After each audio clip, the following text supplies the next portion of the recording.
স্নেহাশিস ছোটদের স্নেহাশিস জানিয়ে আমি অল্প সামান্য দু চার কথা বলবো।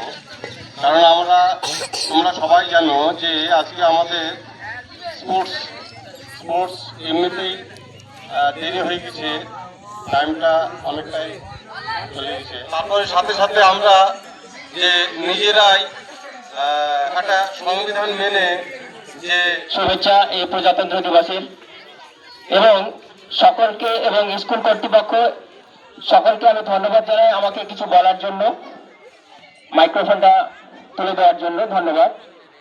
আজ তোমরা সকলেই জানো যে প্রজাতন্ত্র দিবস আজকে 26শে জানুয়ারি। এই নিয়ম কানুন আছে, যেটা এই নিয়ম কানুন না থাকলে আমাদের কোনো একটা দেশকে পরিচালনা করা সম্ভব নয়। তাই আমাদের যখন লাহোর অধিবেশন হয় 1930 সালে, তার পরবর্তী সময়ে রাবি